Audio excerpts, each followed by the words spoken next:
Benvenuto su Heavy Metal Heaven. Oggi ci occupiamo di un buon esordio di una band napoletana che guarda però al freddo nord.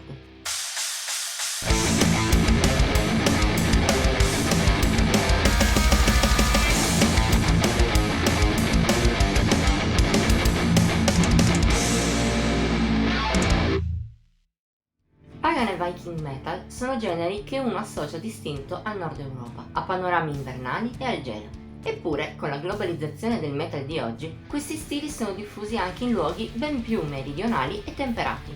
Per esempio, nel nostro stivale, dove ormai il genere non è più suonato, come agli esordi, solo nel Celtico Nord. Anche in Campania si possono trovare alcune band Pagan e Viking, come il gruppo di oggi, i Firnir. Nati nel 2016 a Napoli, non hanno voluto correre nella loro carriera. Dopo un primo demo nel 2018, hanno impiegato 4 anni per raccogliere le idee. Solo lo scorso 1 marzo hanno pubblicato il loro album d'esordio, Awakening. Messo su in totale autoproduzione, il suo suono si può descrivere come una forma abbellita degli Amon Amarth. La base è il melodeath ripreso dagli svedesi, ma non solo. I napoletani la arricchiscono però di elementi che la rendono anche più epica.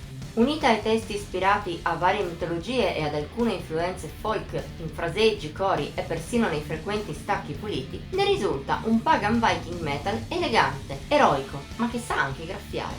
In effetti, il punto focale della musica dei Firnir sono le chitarre di Eon e Jarnsida, i cui riff sono di norma possenti e di grande impatto. Tuttavia, spesso i due musicisti li corredano, oltre che di vaghi influssi black metal per renderli più taglienti, anche di ottime melodie, in un continuo oscillare tra potenza e musicalità.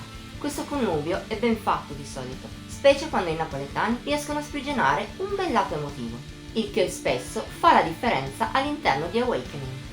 Lo dimostrano benissimo canzoni come Fortunale, epicissima grazie anche a una composizione complessa ma molto orecchiabile, almeno per il genere dei Firnir, oppure come la conclusiva Licantropia, lunga ma ben scritta suite che alterna toni calmi nostalgici, altri da death macinante e momenti di grande, valida melodia a metà tra i due mondi. Tuttavia, la vera perla di Awakening è Apeiros. Sin dall'inizio pulito e dedicato, si capisce che ha qualcosa di speciale. E infatti l'eroismo e la carica battagliera che si respirano nella sua parte principale sono da brividi, per non parlare degli stacchi di intensità emotiva assoluta che si aprono a tratti. Purtroppo questa capacità si rivela, oltre che la delizia, anche la croce per i Firnir, che anche in altri brani riescono a incidere bene a livello emotivo. Altrove in Awakening però caricano a testa bassa e nulla più, finendo per risultare un po' anonimi. La potenza è indubbia, ma nel confronto con le altre perdono un po'. Ne risulta un album ondivago, segno che la band campana è ancora un po' immatura. Ha trovato la propria formula e la sua personalità, ma ancora non sa usarle al massimo delle possibilità. Niente paura comunque. Anche così Awakening si rivela un esordio buono, interessante e con alcuni picchi che da soli valgono almeno un ascolto.